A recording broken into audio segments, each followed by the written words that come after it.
Découvrez le monde avec Voyage Humania et ensemble, préservons la beauté du monde.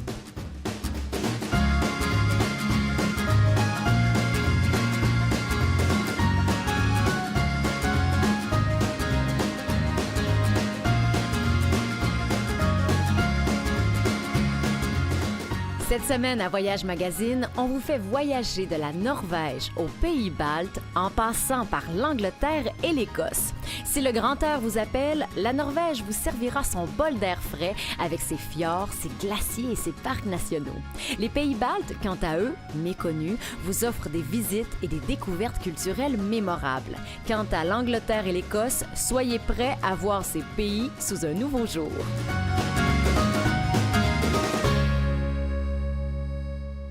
Bonjour mesdames et messieurs, je vous souhaite la bienvenue à Voyage Magazine, votre émission voyage sur les ondes de Télémag. Cette semaine, on vous propose une découverte d'icônes du voyage. Moi, je les appellerais comme ça. On parle de la Norvège, entre autres, une destination de plus en plus populaire. On parle de l'Angleterre, de l'Écosse et des pays baltes également. On est accompagné cette semaine de l'équipe de Voyage Humania. Bonjour à vous deux. On a Martin Corbin, directeur général. Bonjour. Bonjour, ça va bien? Ça va super bien. Laurier Tremblay, notre concepteur de voyage, passionné, guide accompagnateur également, qui va nous parler des destinations aujourd'hui. Bonjour, merci d'être là. Merci à toi. Il y a vraiment une mission particulière chez Voyage Humania. On en a parlé dans les émissions précédentes au niveau du respect, au niveau du voyage responsable. Et là, il y a un autre élément duquel on n'a jamais parlé, c'est la carboneutralité. Voilà. Il faut que tu nous éclaires là-dessus, Martin. Nouveau mot, maintenant, effectivement. Donc, carboneutralité, en fait, c'est vraiment une valeur importante pour nous. On parlait de respect, donc le respect de l'environnement, c'est vraiment pour nous, c'était essentiel que de pouvoir découvrir le monde en 2017, qu'on devait le faire dans le respect de l'environnement. Donc en fait, tous nos voyages sont systématiquement inclus la compensation des gaz à effet de serre. OK. Donc que ce soit aussi bien sur la portion aérienne que la portion terrestre, tout est compensé. Donc nous, on collabore avec un organisme à but non lucratif, bien reconnu de Montréal, qui s'appelle Planétaire. Donc, peut-être pour vulgariser un peu, qu'est-ce que ça veut dire pour les gens carboneutres?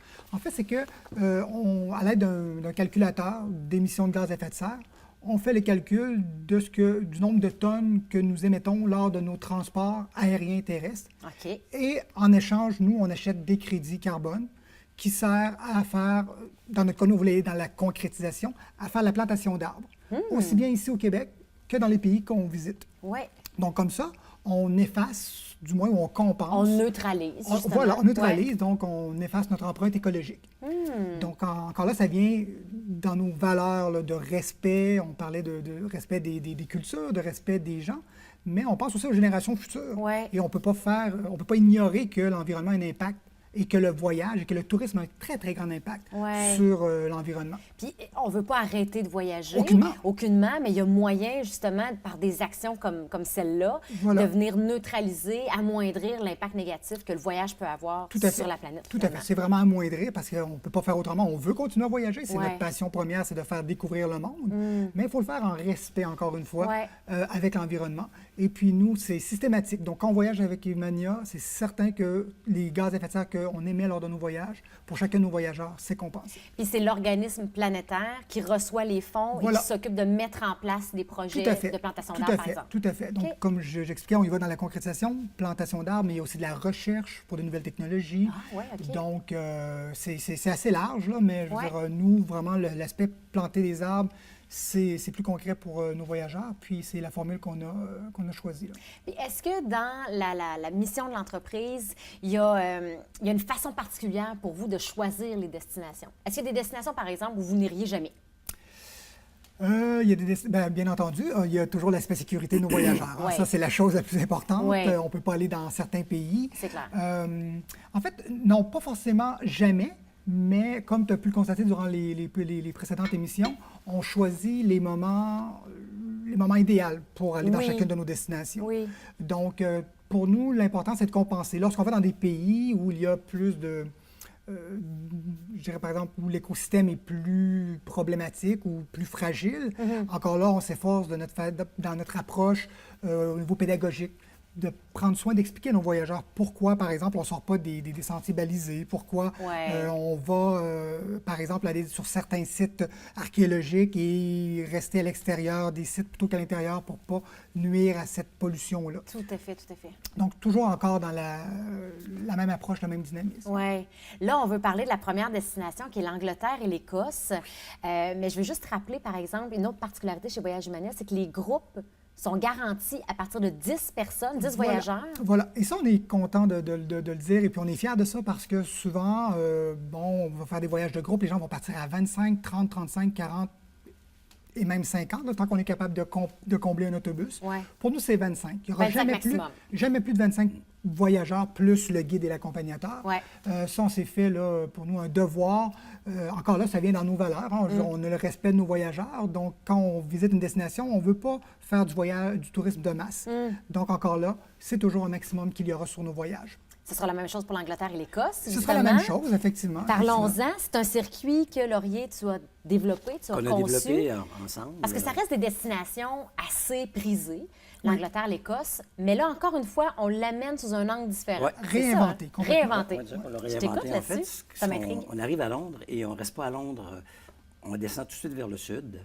Et là, on va faire quelque chose d'extraordinaire. Je vais vous en parler tantôt. Après ça, on fait un cercle.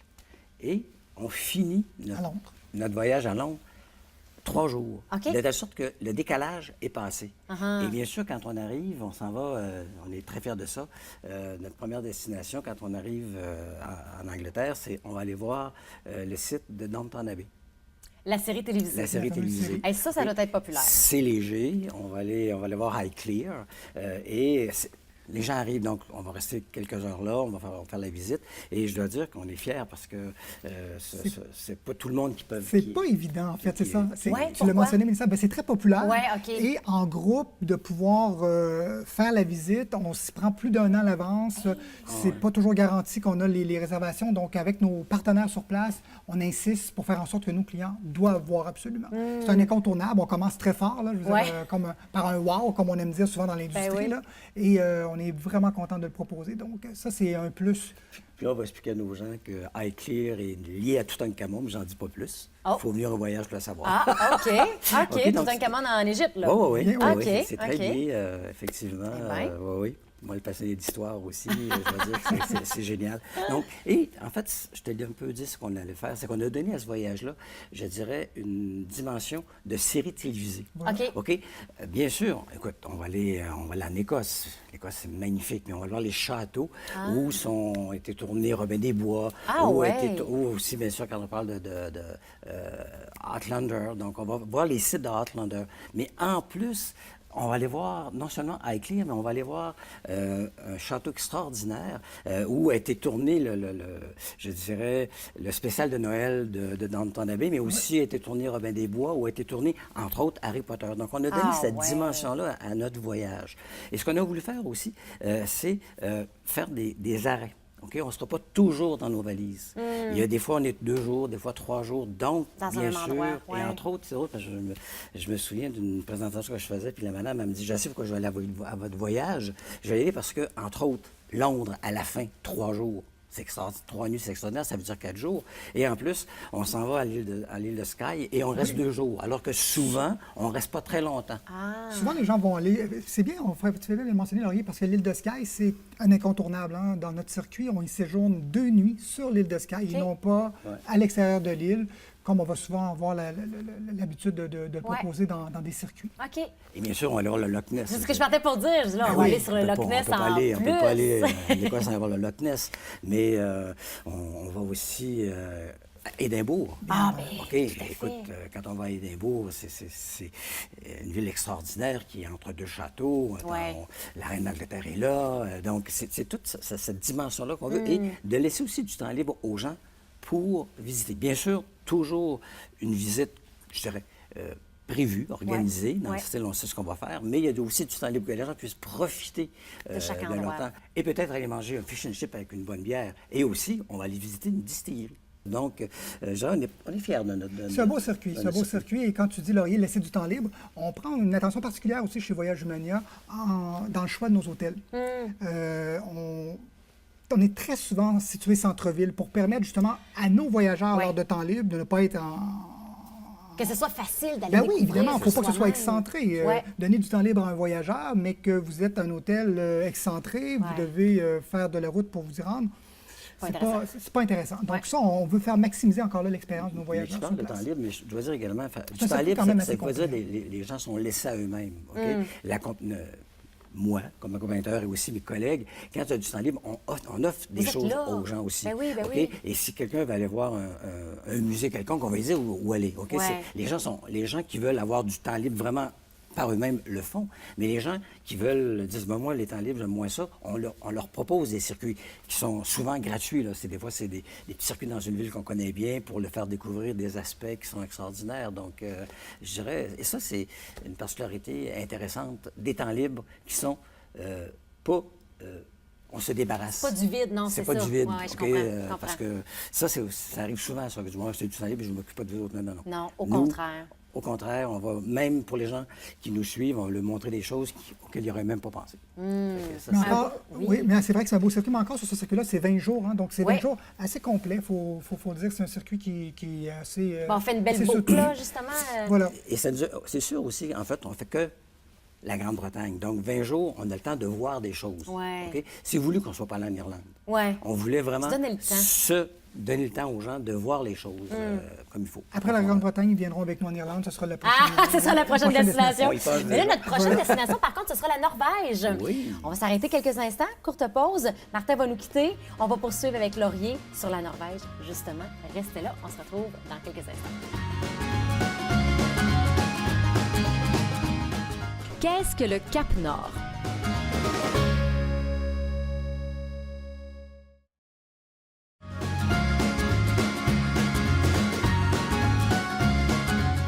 Le Cap Nord est un cap situé au nord de la Norvège. La falaise de 307 mètres de hauteur qui marque son extrémité est souvent décrite comme le point le plus septentrional d'Europe.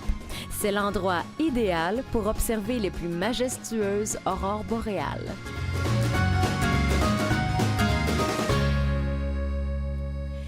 On était en Angleterre et en Écosse juste avant la pause. Maintenant, Laurier, tu nous amènes en Norvège. Est-ce que... Bon, c'est le pays des Vikings. Oui.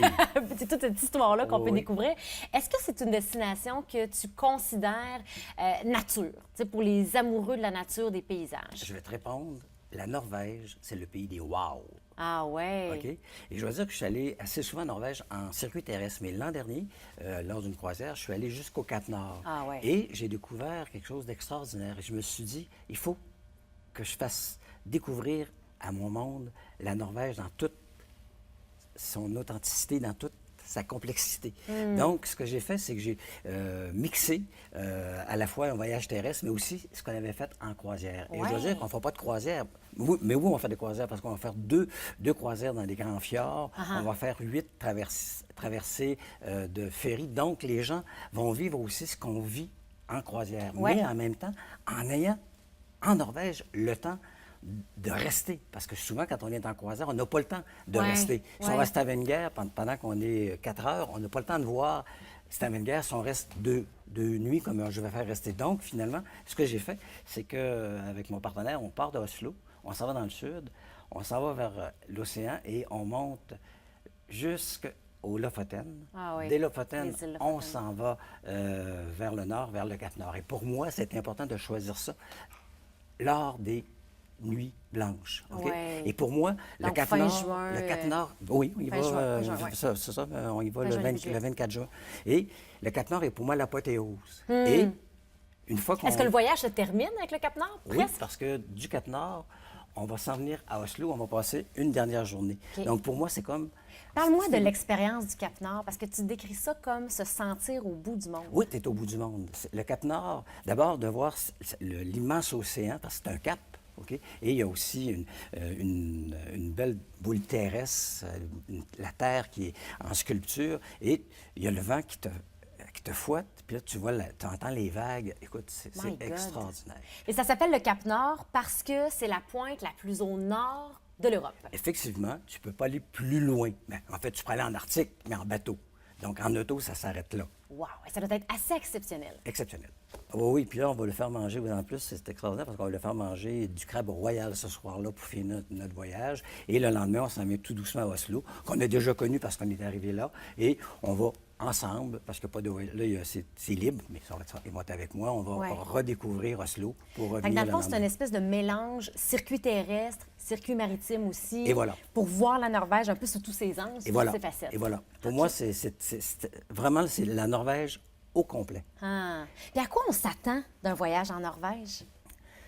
C'est un voyage nature, tu l'as dit tout à l'heure, mais écoute, chaque endroit, tu dis, ça se peut pas, ça sera pas plus beau. Ben Oh oui, mon Dieu. Mais moi, j'en rêve, la Norvège. Tu sais, je suis allé aux îles Lofoten. Quand tu vas en croisière, tu restes 4 heures. Là, on va rester 2 jours aux îles Lofoten. On va coucher dans des anciennes maisons de pêcheurs. Et encore une fois, Martin en a parlé, nos hôtels sont super bien situés. Et comme c'est des villes que je connaissais, quand je parlais avec mon partenaire, on sait ce qu'on va leur offrir. Ouais. Donc, vraiment, je suis très fier de ce circuit. Parmi les grands morceaux, là, parce qu'il y a tellement de paysages extraordinaires justement à découvrir en Norvège, là, c'est quoi les musts que les gens vont voir? Écoute, Vite, on va faire bien sûr le Gerenguer, qui est absolument extraordinaire, mais on va faire la route de l'Atlantique. La route de l'Atlantique, c'est les Norvégiens ont décidé de relier des îles par une route qui traverse l'Atlantique. Il y a des vagues, c'est absolument génial. Mais on va voir aussi la route des trolls.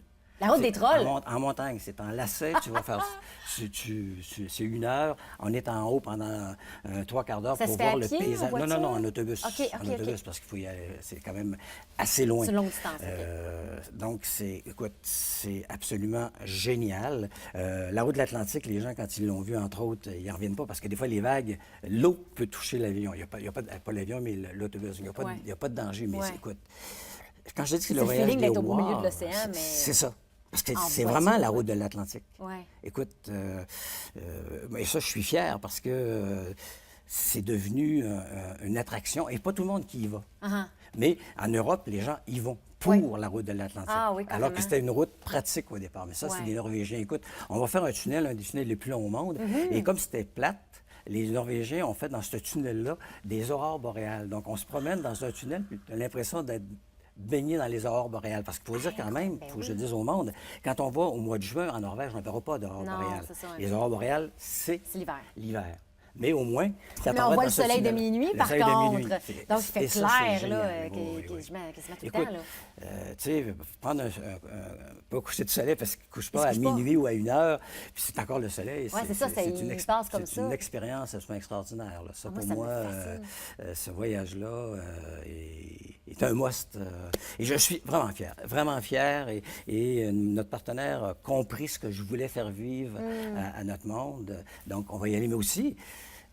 Pour nous autres, les Québécois, l'île-la-mer. C'est les Jeux de l'île-la-mer. On va toujours à l'île-la-mer parce que c'est extraordinaire. Et quand on est à l'île-la-mer, puis on monte le tremplin olympique, puis on voit le beau paysage, qu'est-ce qu'on va voir de plus? On va aller voir... Est-ce qu'on voit des animaux, tu sais, parce que le oui, pays est quand même excuse-moi, connu. oui, on va aller voir des... On va Ces rennes, on a une entre ferme de autres. rennes, on va aller voir les Samis. Les Samis, c'est le peuple indigène, mais qui... Tu savais que la Norvège... Tu sais que la Norvège est le pays qui respecte le plus les Autochtones. Donc, ils ont leur propre gouvernement. C'est super intéressant. Et on va aller visiter c'est une famille Sami qui va nous faire visiter sa ferme, mais aussi on va manger du renne. Ah oui? Ah oui, c'est excellent. Hein? Donc, oui? ça, je suis surprise, là. Oui. C'est vrai? Ben, c'est un peu comme manger du caribou ici Oui. ou de l'Orient. Et tu sais, quand on va au Lofoten, toi qui trouves ça extraordinaire, c'est un paysage magnifique. À couper le souffle. Et on va se baigner. Parce que quand je suis allé l'année passée, j'étais dans la même période. Ça peut pas être très chaud. C'est frisquet. Mais les Norvégiens y vont. Oui. Ah oui, c'est assez exceptionnel. Les jacques qu'on soit dans les rorbus. Les rorbus, c'est les anciennes maisons de pêcheurs sur lesquelles on va passer une nuit. Donc, tu vois, c'est cet aspect-là particulier que je voulais faire vivre à notre monde. Mais d'expérience, on est vraiment dans une expérience. Puis je pense que le pays, la Norvège, amène ça, ce côté-là d'expérience. Oui. Laurier, on va s'arrêter quelques instants, le temps d'une pause rapide. Et par la suite, on s'intéresse aux pays baltes. On se retrouve dans quelques instants.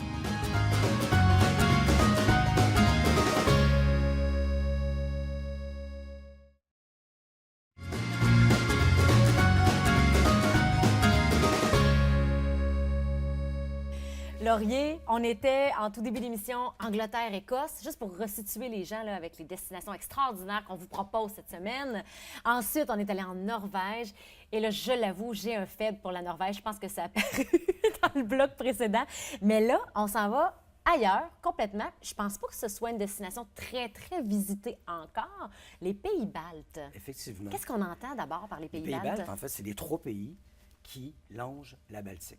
Ah, OK. Ben, moi, Et j'avais jamais j'ai allumé. eu la chance d'aller aux pays baltes plusieurs fois. Et effectivement, comme tu dis, c'est que c'est pas beaucoup visité. Ouais. Surtout au Québec, les gens ne connaissent pas les pays baltes. Hein? Et une des premières destinations que j'ai voulu faire avec Humania, Saint-Martin, je veux ramener le monde aux pays baltes. Ah. Parce que les pays baltes, c'est un voyage d'émotion. Ah, ouais. Et Pourquoi?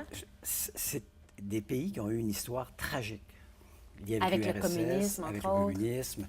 Et en 91, ils ont repris leur liberté.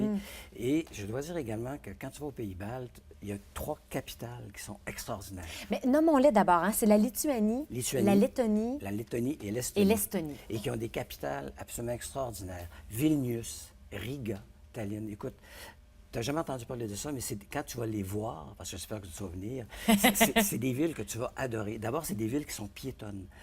Ils ont gardé la vieille partie des villes et piétonne. Donc, c'est toujours agréable.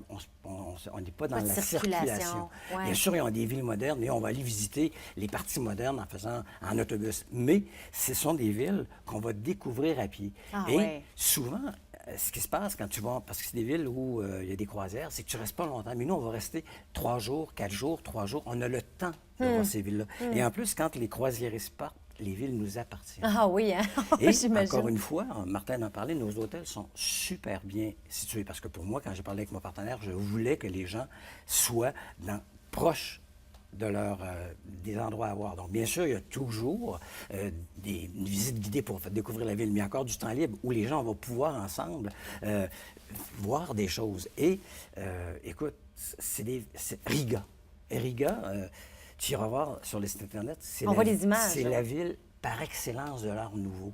La ville de Riga, dans les années 1900, ont fait une architecture absolument époustouflante. Et quand tu te promènes dans ces villes-là, mon problème à moi, c'est qu'il faut que je dise aux gens, regardez aussi où vous marchez, parce que c'est tellement beau que les gens ne font pas attention. Non, je fais une blague quand même, il n'y a pas tant d'accidents que ça, mais tu sais, c'est ça. Vilnius, quand tu te promènes puis tu vois à la porte de l'Aurore, sur la rue principale, les gens n'en reviennent pas. C'est d'une architecture. C'est comme si on ne s'attendait pas à tant de beauté Et dans voilà. ces pays-là. Et ce qui est assez intéressant, c'est que comme ils ont été sous je dirais, l'égide de la Russie, c'est qu'on voit aussi des choses russes, mais avec aussi leurs particularités. Ah ouais. Donc, ça, c'est absolument génial. Si tu vas dans les Pays-Bas, je m'excuse, c'est que tu peux aussi aller en Russie. Ben oui, c'est ça. Mais est-ce qu'on sent justement beaucoup la présence du communisme qui était là? Est-ce qu'on le ressent encore? Tu le ressens. C'est drôle parce que j'amène le monde à l'isthme de Courlande. Et en plus, c'est des plages magnifiques. Ah oui, sur le bord de la Baltique, oui. C'est beau, là. Et quand on va y aller, parce qu'on y va toujours au printemps, ça va être un petit peu plus frais, mais quand on y va au Sable d'automne, parce qu'on en fait 2 par année, OK. on peut se baigner dans la Baltique. Ah ouais. Et je dis toujours que c'est les pays de l'ambre, parce que même en se promenant sur le bord, tu peux trouver de l'ambre. Ah Et oui, la pierre, là. Oui. Ouais. Et même, je vais vous amener dans un atelier où vous allez apprendre à travailler l'ambre. Vous allez pouvoir partir avec un bijou wow. que tu vas avoir fait toi-même. Ah, c'est bien cool, ça. Et je dis toujours que, en fait, les Pays-Bas sont comme l'ambre. C'est un trésor caché, qui est lumineux comme l'ambre. Wow, c'est beau. Et l'île de Courlande, pour revenir à la question que tu me posais, c'est Sur que le communisme, oui. les communistes, c'est que il y a une enclave communiste pas très loin et à tout moment, on entend un canon, comme si la Russie voulait dire « on n'est pas loin ». On n'est pas loin. Et il faut aussi dire, ça c'est moi qui en parle, c'est qu'on ne sait pas ce qui va se passer. Donc actuellement, c'est le temps d'aller aux Pays-Bas. D'abord parce qu'il n'y a pas tant de monde que ça. Ouais. Et en plus, on est dans une instabilité politique. Alors pourquoi pas y aller tout de suite? Et c'est un peuple aussi extraordinaire. Les 3 peuples sont extraordinaires. Je dirais également, on va bien manger. Tu ne mangeras pas de la cuisine française, mais tu vas manger une cuisine absolument succulente qui a du goût. Moi qui aime la bière dans les 3 pays, On est servi. j'adore la bière, mais aussi l'artisanat.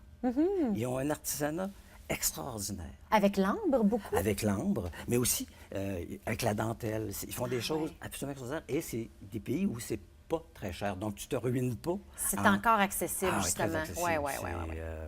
Et moi, tu vois, je suis allé l'automne dernier, je vais y retourner au printemps et j'ai hâte. C'est des pays absolument fabuleux. Wow, ça donne le goût, hein? Le soleil couchant de l'Ambre. Quelle destination on choisit, là, parmi celles qu'on a présentées aujourd'hui? Les trois, on part! Les trois. Les trois. Laurier. Je te dirais, si tu aimes l'émotion, Oui. les pays baltes sont extraordinaires à cause de ça. Et aussi, la particularité. Parce qu'on ne pense pas d'aller là, alors que c'est Ben absolument non. extraordinaire. Oui. Merci pour cette belle présentation, comme toujours avec beaucoup, beaucoup de passion, beaucoup d'émotion aussi, je trouve. Et évidemment, si on veut plus d'informations sur chacune des destinations, et tout ça est présenté en détail dans le site web de voyagehumania.ca. Effectivement. On peut communiquer avec toi à l'agence, bien sûr, Ça me fait aussi. plaisir. Merci beaucoup, toujours un plaisir. À vous à la maison, je vous salue. J'espère que cette émission vous a plu. Si vous souhaitez la revoir en entier, c'est possible dans le site web de Télémag à télé-mag.tv. Et je vous donne rendez-vous la semaine prochaine.